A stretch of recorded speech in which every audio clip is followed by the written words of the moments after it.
Hi friends, Telangana రాష్ట్రంలో ration card కలిగి ఉన్న లబ్ధిదారులు తమ కార్డులను ఆధార్ కార్డుతో లింకు చేయడం అంటే ఈకేవైసీ అనేది తప్పనిసరి కావున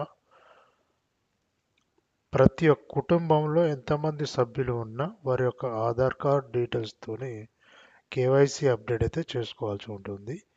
తేదీ అనేది మనకు మార్చి 2025 మార్చి 31 వరకు అయితే మనకు పొడిగిన పొడిగించడం జరిగింది. తప్పనిసరిగా మార్చి 31 వరకు ప్రతి ఒక్క కుటుంబ సభ్యుడు కూడా ఆధార్ కార్డ్ నెంబర్తోని కేవైసీ అప్డేట్ అనేది మీ యొక్క గ్రామంలో కానీ వేరే గ్రామంలో కానీ మీరు ఎక్కడున్నా కూడా, ఎందుకంటే కొంతమంది పట్టణాలకి హైదరాబాద్ ప్రాంతాల వారికి వెళ్తారు కాబట్టి మీ యొక్క ఆధార్ కార్డును అలాగే మీ యొక్క రేషన్ కార్డ్ నెంబర్తోని కేవైసీ అనేది తమ్ముతోనైతే కేవైసీ అనేది మీకు అప్డేట్ చేసుకోవచ్చు. ఎక్కడైనా కూడా రేషన్ షాప్లో మీ యొక్క ఆధార్ నెంబరు రేషన్ నెంబర్ ఉంటే వాళ్ళు కేవైసీ అనేది చేసుకుంటారు.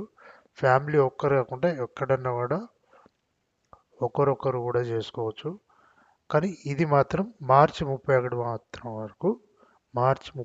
వరకు మాత్రం తప్పనిసరిగా అందరు చేసుకోవాలి. ఎవరైతే కేవైసీ అప్డేట్ చేసుకోరో వారి యొక్క పేరు అయితే రేషన్ కార్డులోంచి తొలగించడం జరుగుతుంది. కావున ప్రతి ఒక్కరు కూడా మార్చి 31 వరకు అయితే కేవైసీ అప్డేట్ అనేది తప్పనిసరిగా చేసుకోండి. ఓకే ఫ్రెండ్స్, ఈ వీడియో మీకు నచ్చితే లైక్ చేయండి, షేర్ చేయండి, సబ్స్క్రైబ్ చేయండి. Thank you.